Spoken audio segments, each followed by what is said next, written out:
Well, thank you very much. It's an honor to be here. What a great place. What a great place, but more importantly, what great people. I want to thank His Royal Highness, the Crown Prince, for that incredible introduction. He's an incredible man. Known him a long time now. There's nobody like him. Thank you very much. Appreciate it very much, my friend. And it's a tremendous honor to return to this beautiful kingdom and be welcomed back with such extraordinary generosity and warmth. I've never forgotten the exceptional hospitality showed to us by King Solomon, who's just, we talk about a great man. That is a great man. That is a great man, a great family. And that visit took place exactly 8 years ago. The graciousness of the royal family and the Saudi people is really unsurpassed, no matter where you go. Let me also thank the countless ministers, government officials, business leaders, and distinguished guests for that warm welcome. Very warm, and I know so many of you. I'd like to call out all of your names, but we have a lot of problems. We'd be here for a long time. We don't want that, so don't be upset. With this historic state visit, we celebrate more than 80 years of close partnership between the United States and the Kingdom of Saudi Arabia. Ever since President Franklin Roosevelt met with King Solomon's father, King Abdul Aziz, aboard the USS Quincy in 1945, the U.S.-Saudi relationship has been a bedrock of security and prosperity. Today, we reaffirm this important bond, and we take the next steps to make our relationship closer, stronger, and more powerful than ever before. It is more powerful than ever before.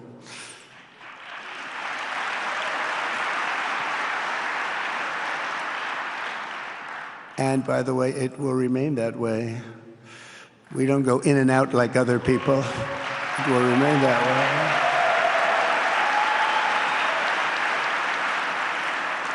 I've come this afternoon to talk about the bright future of the Middle East, but first let me begin by sharing the abundance of good news from a place called America. In less than 4 months, our new administration has achieved more than most other administrations accomplish in 4 years or even 8 years. We've actually done, for the most part, more. The day I took office, we inherited, thank you. Thank you. The day I took office, we inherited a colossal invasion on our southern border, an invasion like you'd never want to see here. Nobody should ever want to see it. But within weeks, we slashed illegal border crossings to an all-time low, down 99.999%. That's good, even for this great gentleman standing right in front of me. That's a good number. We had hundreds of thousands of people. They came in at the same time last year. And last month, we had, in this massive border, 3 people that got in. That's quite a difference. And we have no choice but to get a lot of the people that came in because they were not the best people. They were, in many cases, very bad people. We're getting them out. We're getting them out very fast. We're bringing them back to where they came from. We have no choice. After years of military recruiting shortfalls, enlistments in the U.S. Armed Forces are now the highest in 30 years because there is such an incredible spirit in the United States of America. We have tremendous spirit again. Just about a year ago, it was a big story, front page on every paper all over the world, that nobody wanted to enlist in our military, meaning we were way under enlisted. And just last week it came out that we had the strongest enlistment. They say 30 years, but probably it's maybe ever. They don't go back that far. It's the best, and that includes police officers, firemen, everything else. There's a great spirit in the United States right now. A brand new poll from Rasmussen just showed that the number of Americans who believe the nation is on the right track, they have a right track, wrong track, is now the highest in over 20 years.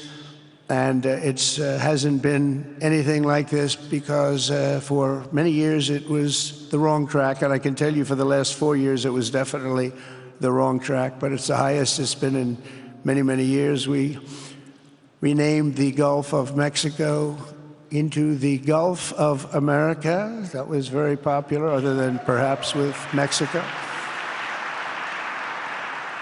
And most importantly for the people in this room, the days of economic misery under the last administration are rapidly giving way to the greatest economy in the history of the world. We are rocking. The United States is the hottest country, with the exception of your country, I have to say, right? I'm not going to take that on. No, Mohammed, I'm not going to take that on. Wouldn't that be a terrible thing if I made that full statement? But I will not do it. You're hotter. At least as long as I'm up here, you're hotter. But groceries, gasoline, energy, and all other prices are down with no inflation. We have no inflation, and in a few short weeks, we've created 464,000 brand new jobs. Think of that. It's almost 500,000 jobs created just in a matter of weeks. We just reached a historic trade agreement with the United Kingdom, and over the weekend we reached a breakthrough agreement with China. Both outstanding deals. China's agreed. We have to get it down. We have to get the little details down. And Scott, you're going to work on that very hard, but China's agreed to open up to the United States for trade and everything else. But they have to do it, so we'll see what happens. But we had a very, very good meeting with both of those countries. We are cutting 10 old regulations for every new regulation. We're getting rid of all of the red tape that is so many, frankly, countries, as they get older, they develop a lot of red tape, and we're getting rid of it. We're getting rid of it at record levels.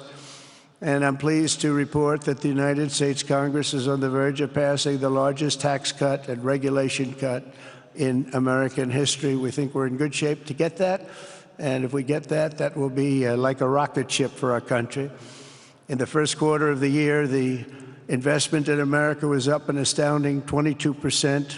More than $10 trillion of new investments have been announced or are coming just since the election on November 5th. So think of that. In a very short period of time, we have over $10 trillion, and it could be much higher than that. Not everybody comes to the White House to have a news conference that they're going to be opening up in America, but they're all coming in at numbers that we've never seen before. If you take a look at other presidencies, they wouldn't do $1 trillion sometime in years. We did this in essentially 2 months because you have to say we got into office and they gave me about a month to clean up and fix up the Oval Office, and after that we started working. And the money is pouring in, the jobs are pouring in, the companies are pouring into our country like we've never seen before. There's never been anything like it. And we let other people tariff us into losing a lot of money and a lot of jobs, and now we're tariffing them. And it's at a level that nobody's seen. It's a level that is making us a very much different country and a very different Republican Party. We won a tremendous victory in November. We won all 7 swing states, the popular vote by millions and millions of votes. The Electoral College, we won by 312 to 226. Remember, they said, well, we could get to 270. No, we got to 312. That's a big difference. And very importantly, we won counties throughout the United States, 2,660 to 451. That's why when you look at a map, they're all red. The whole country is red. Red stands for Republican. From the moment on and from the moment we started, we've seen wealth that just poured and is pouring back into America. Apple is investing $500 billion. NVIDIA is investing, and I see my friend is here, Jensen. That's very good, wherever you may be. Thank you very much, because he's putting in $500 billion. TSMC is investing. Where is Jensen, by the way? Where is he? He's standing here. Where is he? I just saw Beth. Thank you very much, Jensen. I mean, Tim Cook isn't here, but you are. What a job you've done. He said he's got 99% of the chip market. I don't know. That's not easy to beat, but what a job you've done. Thank you. We are proud to have you in our country. You know that. Thank you for the investment. TSMC is investing $200 billion, and with this trip, we're adding over $1 trillion more in terms of investment into our country and buying our products. And, you know, nobody makes military equipment like us. We have the best military equipment, the best missiles, the best rockets, the best everything. Best submarines, by the way. Most lethal weapon in the world. In addition to purchases of $142 billion of American-made military equipment by our great Saudi partners, the largest ever. This week, there are multi-billion-dollar commercial deals with Amazon, Oracle, AMD. They're all here. Uber, Qualcomm, Johnson & Johnson, and many, many more. So I want to congratulate everybody. So many great business executives, many of you, most of you I know. And they're coming in, you know, about a month ago. They weren't that happy when they saw me. And now they're saying, sir, you're doing a great job. Thank you very much. It's amazing what a rising market will do. Oh, it's going to get a lot higher. In fact, I told people 5 weeks ago, this is a great time to buy. I got criticized for that. Now they don't criticize me anymore. People should have listened.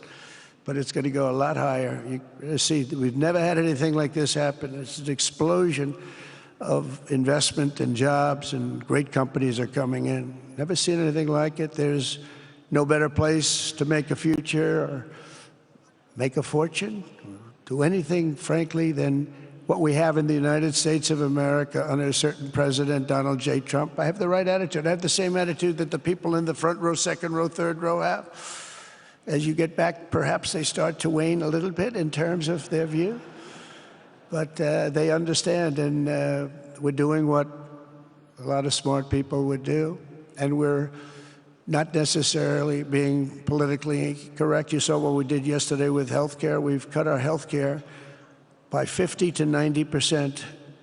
You're going to see drugs and pharmaceuticals come down at numbers that nobody has ever seen. And drugs, pharmaceuticals, we think will be dropping.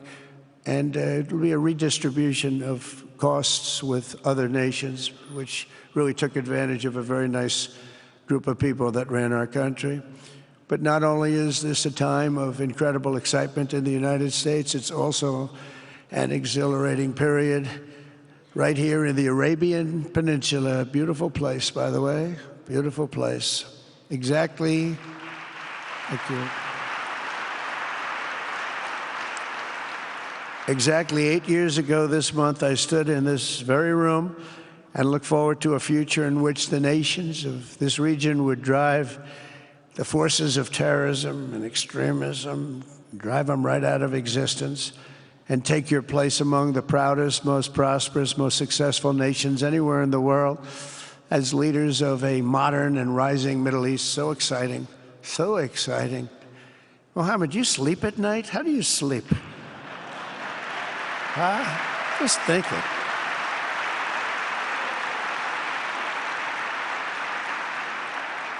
What a job. He tosses and turns like some of us. Tosses and turns all night. How do I make it even better all night?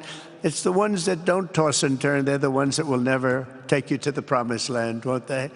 But you have done some job. True. But critics doubted that it was possible what you've done. But over the past 8 years, Saudi Arabia has proved the critics totally wrong. The transformation that has occurred even by these incredible business leaders. I mean, you had the biggest leaders in business anywhere in the world standing right before us. But the transformation that has occurred under the leadership of King Salman and Crown Prince Mohammed has been truly extraordinary. Such a thing has, I don't think, ever happened before. I've never seen anything at that scale happen before. And I guess, you know, maybe you could say the United States is doing pretty well too, you know, but I don't think too many people have seen that happen before. Majestic skyscrapers, the towers that I see, the difference between now and 8 years ago. And 8 years ago was very impressive, but the towers that I see rising, some of the exhibits that I was shown by Mohammed,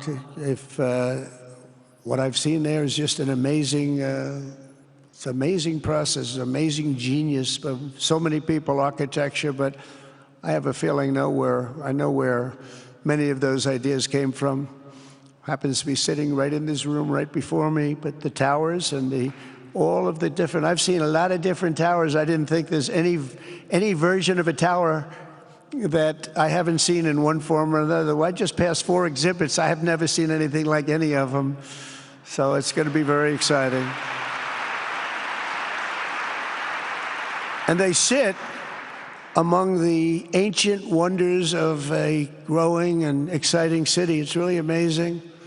Riyadh is becoming not just a seat of government, but a major business, cultural, and high-tech capital of the entire world. The World Cup is here. Johnny, just stand up, John. Johnny, thank you, Johnny.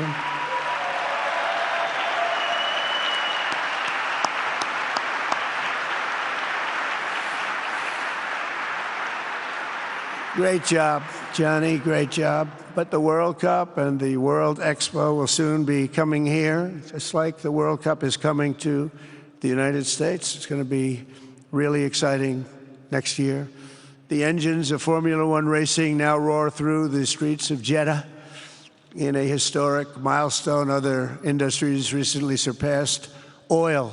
Think of it. All of your other industries now have surpassed oil. I don't know if a lot of people will understand what that means. It's so big to make up a majority of the Saudi economy for the very first time ever. So think of that. Other industries are now bigger even than oil, which is always going to be a big monster. It's a big one.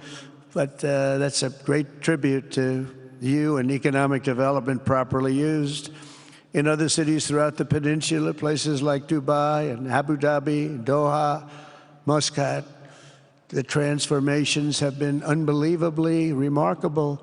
Before our eyes, a new generation of leaders is transcending the ancient conflicts of tired divisions of the past and forging a future where the Middle East is defined by commerce, not chaos, where it exports technology, not terrorism, and where people of different nations, religions, and creeds are building cities together, not bombing each other out of existence. We don't want that.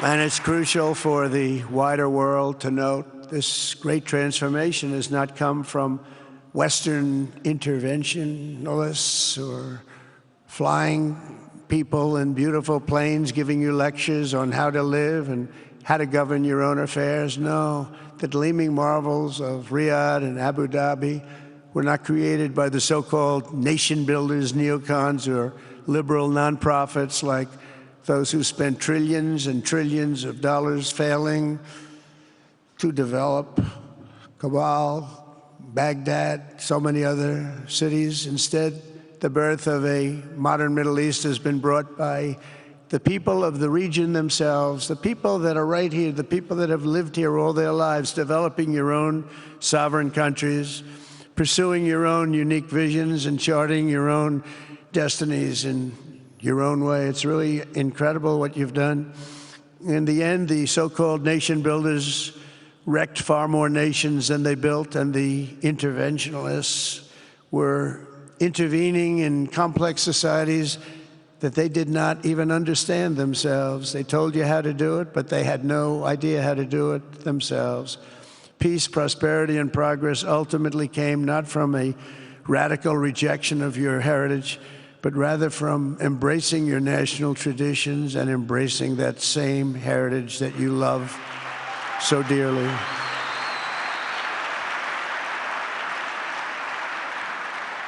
And it's something only you could do. You achieved a modern miracle, the Arabian way. That's a good way.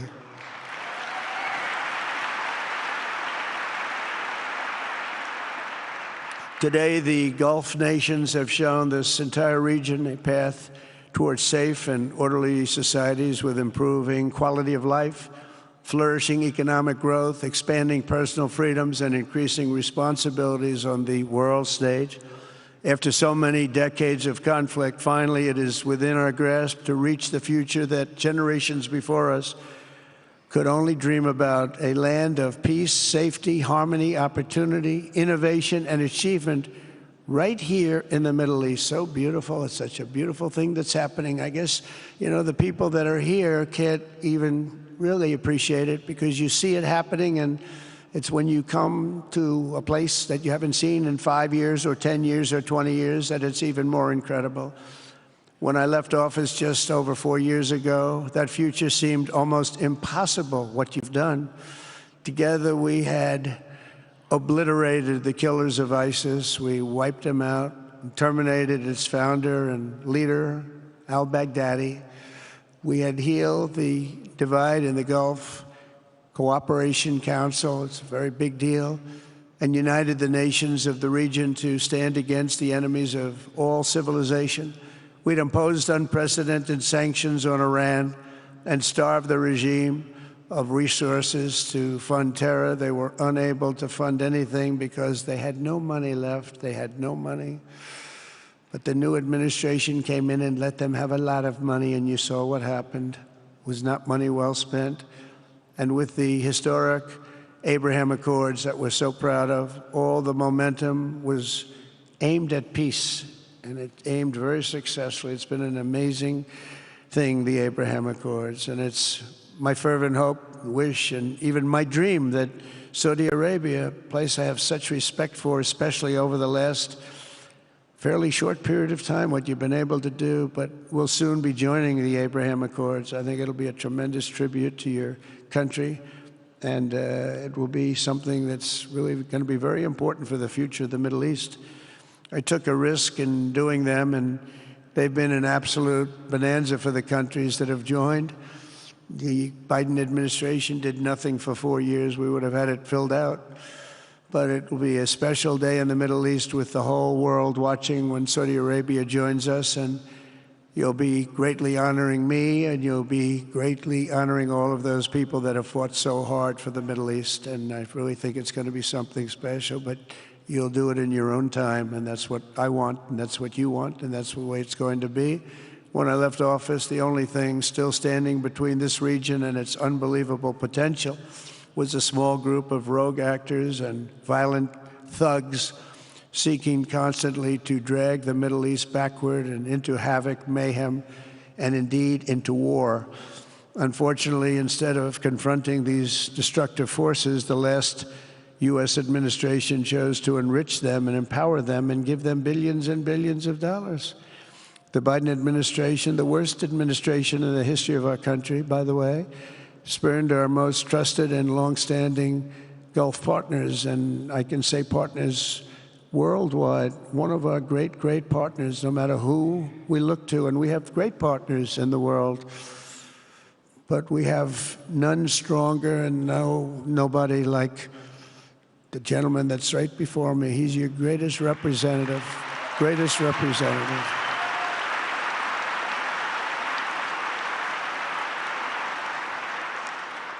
And if I didn't like him, I'd get out of here so fast. You know that, don't you? He knows me well. I do. I like him a lot. I like him too much. That's why we give so much, you know? Too much. I like you too much. Great guy. They lifted sanctions on Iran in exchange for getting nothing, and sent the regime tens of billions of dollars to fund terror and death all over the world. And they laughed at him. They laughed at our leader. And they're still laughing at our leader. They thought him a fool. And they made nothing but trouble ever since, including the funding of October 7th, one of the worst days ever in the history of the Middle East. Horrible day. Biden removed the Houthis from the list of foreign terrorist organizations, even while missiles and drones were being launched right here at your beautiful city of Riyadh, and launched at ships if they happened to be sailing in the wrong location. The Biden administration's extreme weakness and gross incompetence derailed progress toward peace, destabilized the region, and put at risk everything we had worked so hard to build together. And when you think of the great achievements that you've made, to do it in light of a pretty hostile administration, an administration that was not a believer,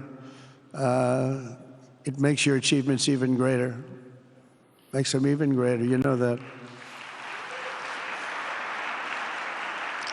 But in a few short months since taking office, we have achieved the swift return of American strength at home and abroad, now working with the vast majority of people in this region who seek stability and calm.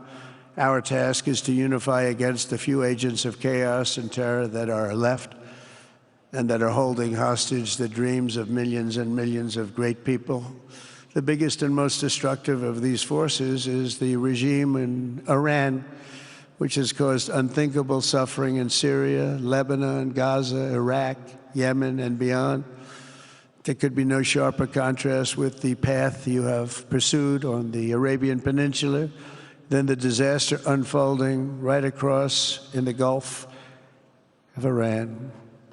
Think of that.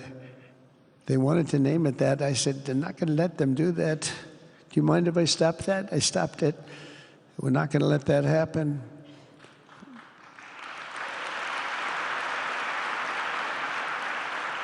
While you have been constructing the world's tallest skyscrapers in Jeddah and Dubai, Tehran's 1979 landmarks are collapsing into rubble and dust. They had it going for a little while under a much different system, but those buildings are largely falling apart, falling down, while you're building some of the world's biggest and most incredible infrastructure projects.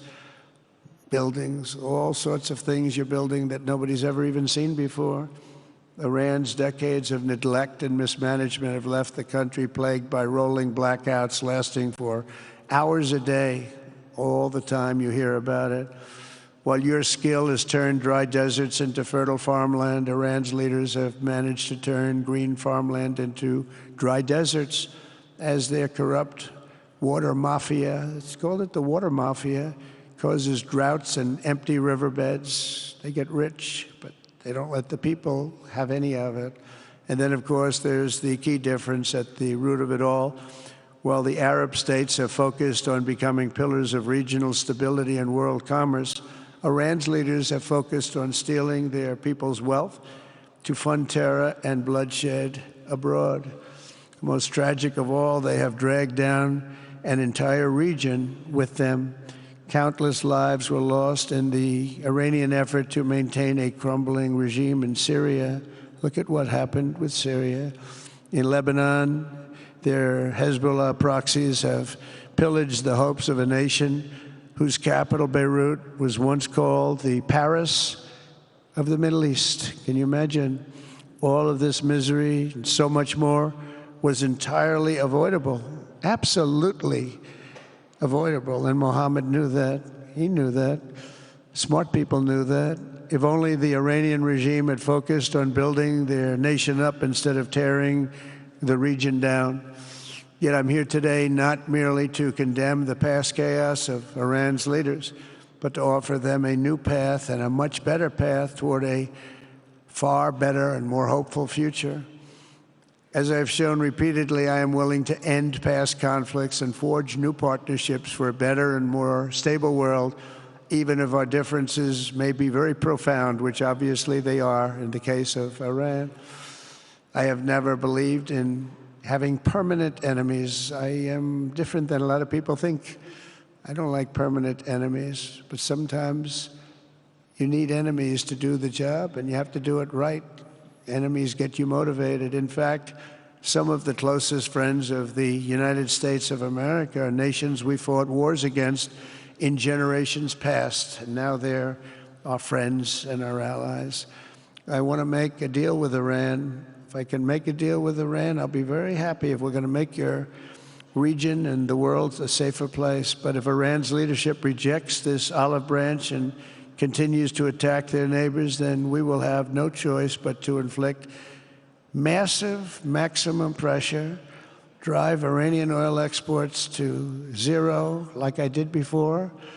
If you know that, they were a virtually bankrupt country because of what I did. They had no money for terror. They had no money for Hamas or Hezbollah, and take all action required to stop the regime from ever having a nuclear weapon. Iran will never have a nuclear weapon.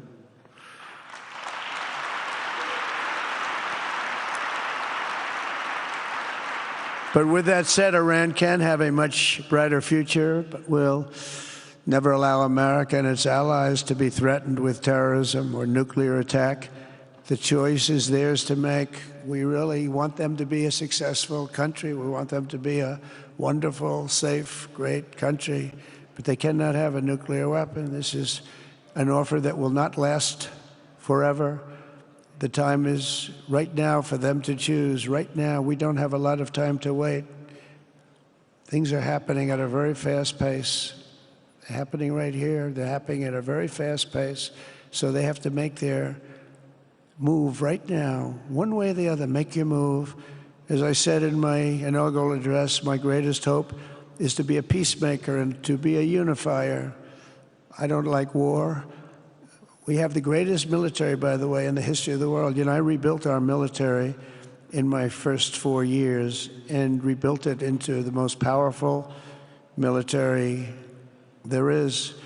And you saw that when I knocked out ISIS in 3 weeks. People said it would take 4 years, 5 years. I did it. We did it in 3 weeks. Just days ago, my administration successfully brokered a historic ceasefire to stop the escalating violence between India and Pakistan. And I used trade to a large extent to do it. I said, fellas, come on, let's make a deal. Let's do some trading.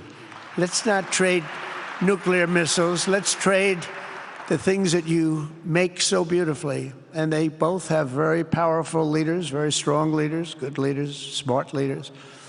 And it all stopped. Hopefully it'll remain that way, but it all stopped. I was very proud of Marco Rubio and all of the people that worked so hard. Marco, stand up. What a great job you did on that. Thank you, J.D. Vance, Marco. The whole group worked with you, but it was a great job. And I think they're actually getting along. Maybe we can even get them together a little bit, Marco, where they go out and have a nice dinner together. Wouldn't that be nice? But we've come a long way, and it could be, you know, millions of people could have died from that conflict that started off small and was getting bigger and bigger and bigger by the day.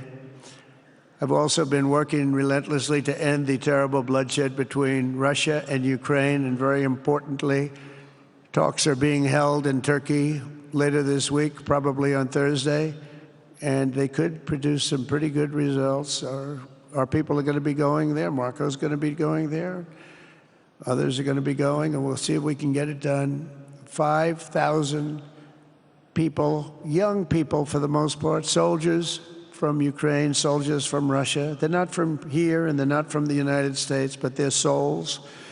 They're souls. I think usually, mostly, they're young, beautiful souls that left their parents waving goodbye, left their brothers and sisters. Goodbye, I'll see you soon. And they got blown to pieces.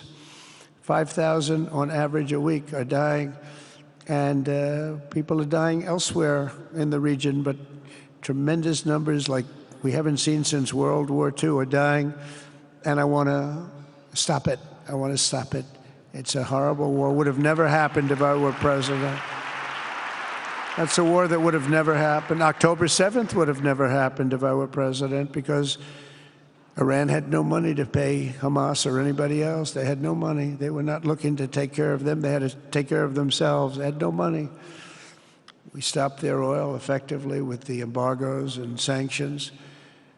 But let me take this opportunity to thank the Kingdom of Saudi Arabia for the constructive role that you've played in facilitating the Ukraine talks. And it really is, you've been amazing. You've made everything available to us. Thank you very much. Thank you. And if we get that settled, we'll pay a special tribute to what you've done. You really did lay a great groundwork. Thank you very much. Appreciate it. The West should not be dragging itself backward into another endless war in Europe, yet another endless war.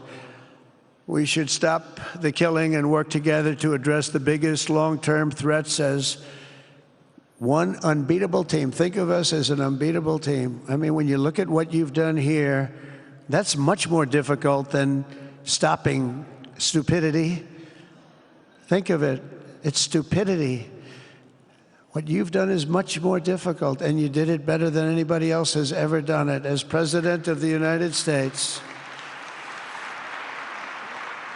my preference will always be for peace and partnership whenever those outcomes can be achieved. Always. It's always going to be that way. Only a fool would think otherwise.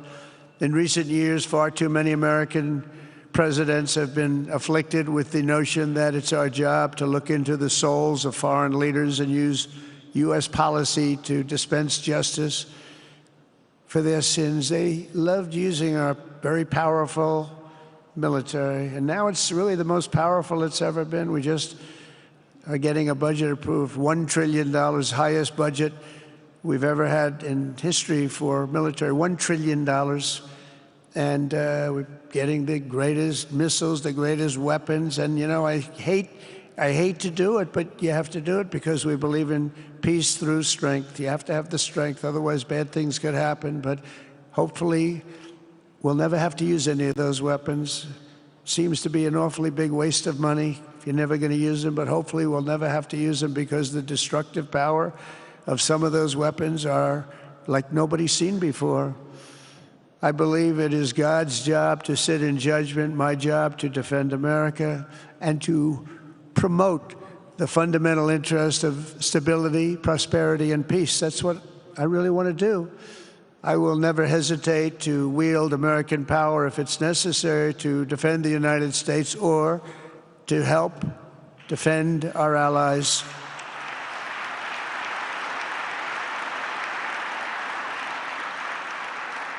And there will be no mercy for any foe who tries to do us or them harm. We will have no mercy. They understand that. That's why I've been pretty lucky. A lot of people think, you know, he's looking to fight. He's looking to fight, and things get settled. It's an amazing thing when they really think you mean it.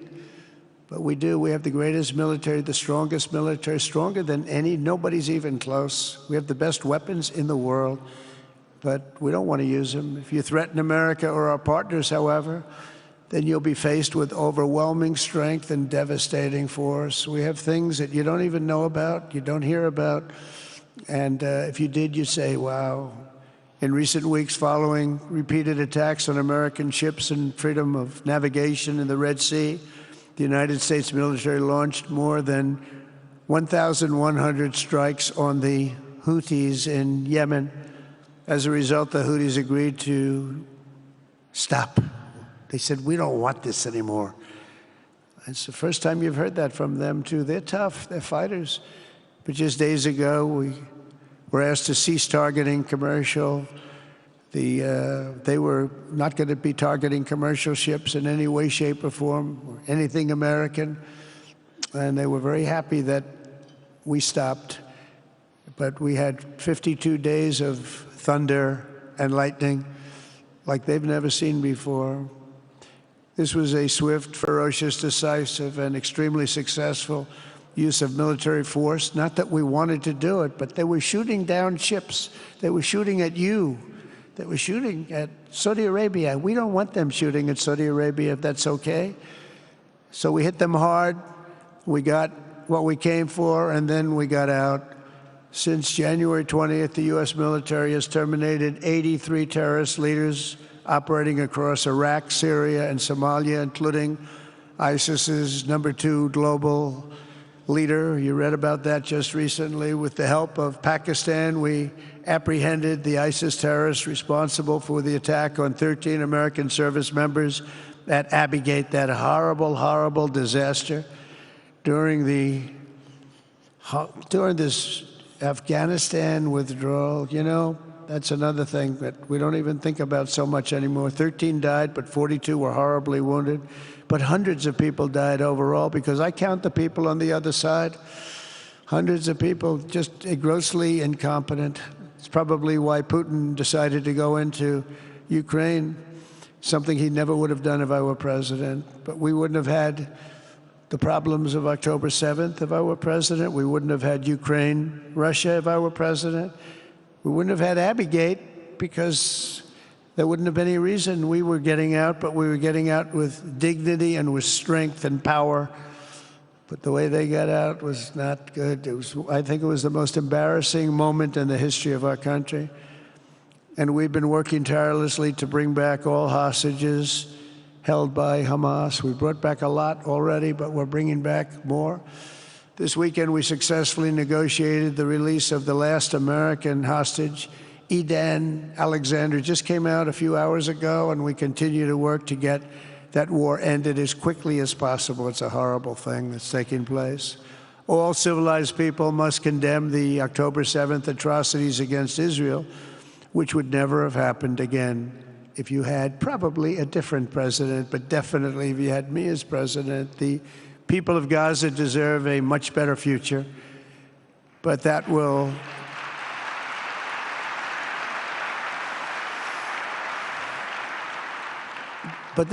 or can not occur as long as their leaders choose to kidnap, torture, and target innocent men, women, and children for political ends. The way those people are treated in Gaza, there's not a place in the world where people are treated so badly. It's horrible.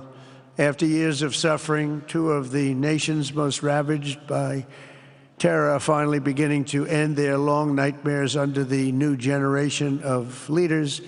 In Lebanon, where a friend of mine has just become the ambassador. He's going to be great. I said, you know, that could be a very dangerous job. He said, I was born there. I'm Lebanese. I love that country. I said, but it's very dangerous. You know, this is a friend of mine from New York. I said, but it's very dangerous. Are you sure you want to do it? I never thought of him as being a warrior, but he is a warrior. He loves his country. He said, if I'm injured or die, I'm dying for a country that I love. He grew up there. It's horrible what's happened in Lebanon, but you have a great ambassador, I can tell you that. In Lebanon, which has been endlessly victimized by Hezbollah and their sponsor, Iran, a new president and prime minister brought the first real chance in decades for a more productive partnership with the United States, and we're going to work with their new ambassador and everybody else, Marco, and we're going to see if we can really help them out and let them get over that very high grid that they're going to have to get over. My administration stands ready to help Lebanon create a future of economic development and peace with its neighbors. They have tremendous people in Lebanon, doctors, lawyers, great professional people. I hear it so many times. Likewise, in Syria, which has seen so much misery and death, there is a new government that will hopefully succeed in stabilizing the country and keeping peace. That's what we want to see in Syria. They've had their share of travesty, war, killing, many years. That's why my administration has already taken the first steps toward restoring normal relations between the United States and Syria for the first time in more than a decade. And I'm very pleased to announce that Secretary Marco Rubio will be meeting with the new Syrian foreign minister in Turkey later this week. And very importantly, after discussing the situation in Syria with the Crown Prince, your Crown Prince,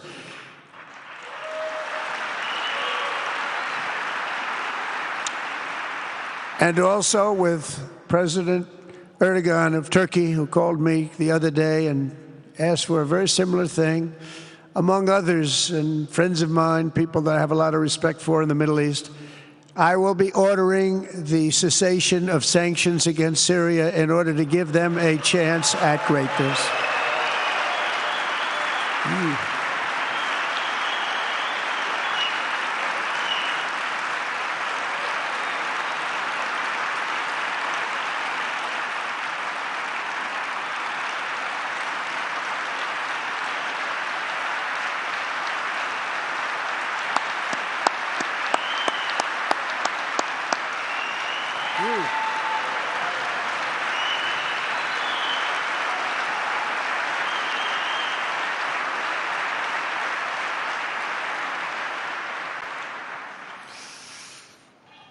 Oh, what I do for the Crown Prince. The sanctions were brutal and crippling and served as an important function, nevertheless, at the time. But now it's their time to shine. It's their time to shine. We're taking them all off, and they're going to have, I think they're going to have, based on the people and the spirit and everything else that I'm hearing about. So I say good luck, Syria. Show us something very special like they've done, frankly, in Saudi Arabia, okay? They're going to show us something special. Very good people. Everywhere we can, my administration is pursuing peaceful engagement, offering a strong and steady hand of friendship to all that will take it in good faith. Together, we have made unprecedented strides and tremendous progress, and we're still just at the dawn of the bright new day that awaits for the people of the Middle East, the great, great people of the Middle East. If the responsible nations of this region seize this moment, put aside your differences and focus on the interests that unite you, then all of humanity will soon be amazed at what they will see right here in this geographic center of the world. It really is. It's like a center of the world and the spiritual heart of its greatest faiths. For the first time in 1,000 years, the world will look at this region not as a place of turmoil and strife and war and death, but as a land of opportunity and hope, just like you've done right here, a cultural and commercial crossroads of the planet. Security and stability will lift millions into lives of safety and success, and the nations of this region will be free to realize your highest destinies, honor your proud histories, harness amazing new opportunities, and bring incredible glory to Almighty God. People will come from all over the globe to be inspired by the cities you build, the businesses you create, the technologies you invent, and the beauty, talent, and potential you unleash right in the hearts of your citizens. Each of you will be able to take tremendous pride in the legacy you will leave to your children, because you will have given them the ultimate blessings of prosperity and peace. So important. In the United States, we've launched the golden age of America. It's the golden age. We see it. We see it with all that money, trillions and trillions of dollars pouring in, hundreds of thousands of jobs coming in with it. And with the help of the people of the Middle East, the people in this room, partners throughout the region, the golden age of the Middle East can proceed right alongside of us. We will work together. We will be together. We will succeed together. We will win together. And we will always be friends.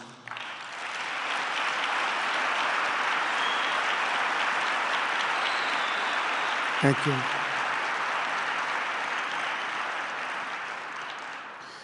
So, Mohammed, I want to thank you again very much for having me. And as a representative of what I think is the greatest nation in the world, we are with you all the way, and you have a tremendous future. Thank you very much.